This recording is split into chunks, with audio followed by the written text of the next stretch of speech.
Hello बंधुगण welcome back to my YouTube channel. तो आपण मैंने हूँ थंबनेल देख के जापारे जाऊँचे तो जहाँ देखी आप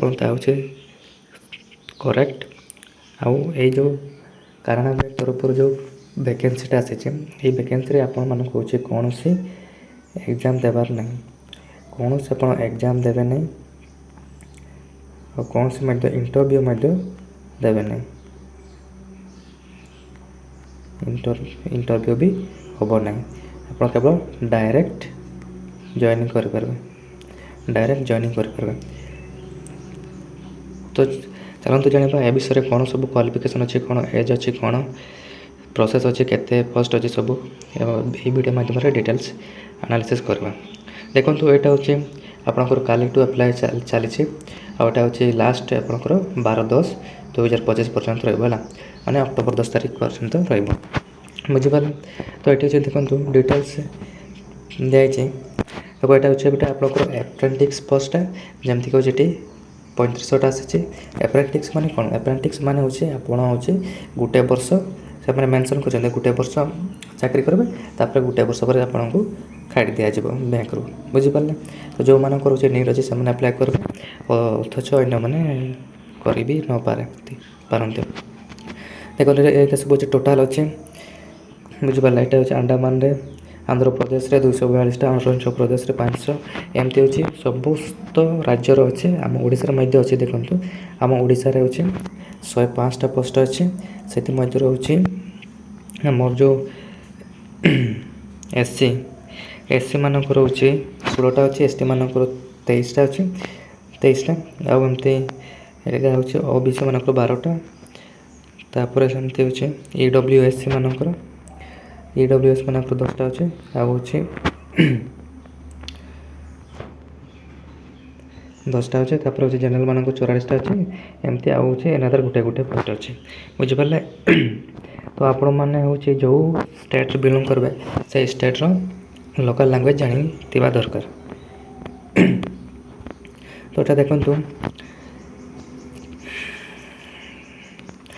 चलते यहाँ देखा जे तार हूँ क्वालिफिकेशन कौन देखु आपणकर जो एज क्वालिफिकेशन अच्छी यहाँ हूँ 1/9/2025 पर्यंत भितर आपंकर हूँ मिनिमम हूँ 20 वर्ष हो मैक्सिमम 28 वर्ष जमती हूँ एसटी एससी मानक हूँ 5 वर्ष रिलैक्सेशन अच्छे आपन कौन 2028 रु 5 वर्ष को एक्सटेंड करदे। तापर सेमती हूँ जो अदर ओबीसी मान जोटा नॉन क्रिमिलियर से 3 वर्ष आउ जो मानकर हूँ डिसेबिलिटी हूँ पीडब्ल्यू कैंडिडेट अच्छा हूँ 10 वर्ष पर्यंत हूँ एक्सटेंड करें बुझीपारे। तापर देखो जो तो पर्सन अफेक्टेड बाय 1984 रिवर्स से हमको से 5 वर्ष दिज्व। यहाँ हूँ एज विषय आप जानले। एवं देखो एजुकेशन क्वालिफिकेशन आप देखो ग्रेजुएशन कंप्लीट करवा दरकार ना केबे करवा दरकार ना हूँ आप 1/1/2022 पूर्वर नुहे 1/1/2022 पर आउँ 1/9/2025 आगु बिफोर यही भर जब आप ग्रेजुएशन कंप्लीट करें आप यही पोस्ट पर एलिजिबल अटंती बुझीपारे। तापर टेस्ट लोकल लैंग्वेज रे हूँ 10+2 अच्छी सर्टिफिकेट ये किसी नहीं मैंडेटरी फिजिकालटा अच्छे ना नाक मात्र अच्छे आप डायरेक्ट डॉक्यूमेंट वेरिफिकेशन करेंगे बुझीगला। तापर एने चलतु देखा आउ जो रिजर्वेशन अच्छे ST SC OBC EWS PWD यहाँ हूँ जो गवर्नमेंट अनुसार जहाँ गाइडलाइन अच्छे अनुसार हम बुझीपारे। ब्लाइंडनेस प्लाइंडनेस ये सब दिखाई एज तो जानीगला बर्तमान देखु कौन सब रही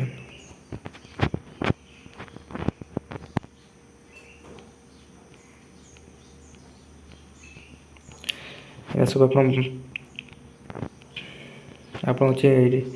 नोटिफिकेशन पढ़ी पारे ना मोर ये डिस्क्रिप्शन टेलीग्राम ग्रुपटा देते आपने जाकि डाउनलोड करेंगे यही नोटिफिकेशन को बुझीपारे। यहाँ देखो हूँ पीरियड अप्रेंटिस ट्रेनिंग यहाँ ट्रेनिंग टाइप अप्रेंटिसटा जोटा आपको 12 मंथ हूँ 1 ईयर है 12 मंथ ये आपको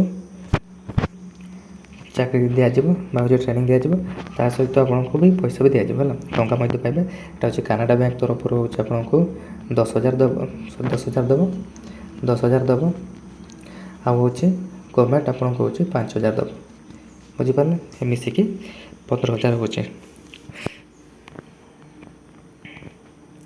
15,000 ଟଙ୍କା ଏଠି ମେନସନ୍ କରାଯାଇଛି, 15,000 ଟଙ୍କା ଆପଣ ପାଇବେ। ଆଉ ହେଉଛି ଛୁଟି ଗୁଡ଼ାକ ଗଲା, ଛୁଟି ଗୁଡ଼ାକ ଆପଣ ହେଉଛି ଯେମିତି ହେଉଛି ଗଭର୍ଣ୍ଣମେଣ୍ଟ ଯେଉଁ ବ୍ୟାଙ୍କିଂ ବାଲା ପାଉଛନ୍ତି ଛୁଟିରେ, ଯେଉଁ ଡେ ଗୁଡ଼ାକ ପାଉଛନ୍ତି ଆପଣ ମଧ୍ୟ ସେଇ ଡେ ଗୁଡ଼ାକରେ ଛୁଟି ପାଇବେ। ଏବଂ ବର୍ଷକୁ ଆପଣ ହେଉଛି 8ଟା କାନ୍ତର ଛୁଟି ନେଇପାରିବେ।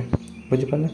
ଆଉ ସର ଏଇଟା ହେଉଛି ଦେଖ, ଏଇଟା 10,500 ହେଉଛି କାନାଡ଼ା ବ୍ୟାଙ୍କ ଦେଉଛି, ଆଉ ହେଉଛି 85 ହେଉଛି ଗଭର୍ଣ୍ଣମେଣ୍ଟ ଦେଉଛି। ବୁଝିପାରିଲେ, ମିଶିକରି ହେଉଛି ଆପଣ 15,000 ହେଉଛି। ଆଉ ଏଠାରେ ଆପଣଙ୍କୁ ହେଉଛି କୌଣସି ଓଭର ଟାଇମ୍ ଡ୍ୟୁଟି କରିବାକୁ ପଡ଼ିବ ନାହିଁ। ବୁଝିଗଲା। ଛୁଟି ଆପଣଙ୍କୁ ଏଠି କହୁଛି ଏଟ୍ ଏ ଟାଇମ୍ ଆପଣ ହେଉଛି 4ଟା ଲିଭ୍ ନେଇପାରିବେ।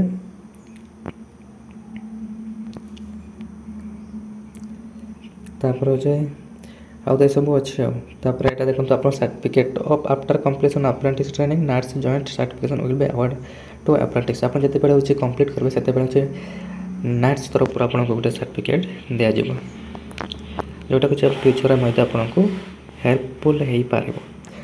ଦେଖୁଛୁ ଆପଣ ରେଜିଷ୍ଟ୍ରେସନ୍ ପ୍ରୋସେସ୍। ଆଉ ଏଠି ସମସ୍ତେ ସବୁକିଛି ଆମେ ଜାଣିଲେ ଯେ ହେଉଛି କେମିତି କେତେ ଏଜ୍ ରିଲାକ୍ସେସନ୍ ଅଛି, କ୍ୱାଲିଫିକେସନ୍ କ'ଣ ଅଛି, ସବୁ ଆମେ ଜାଣିଲେ।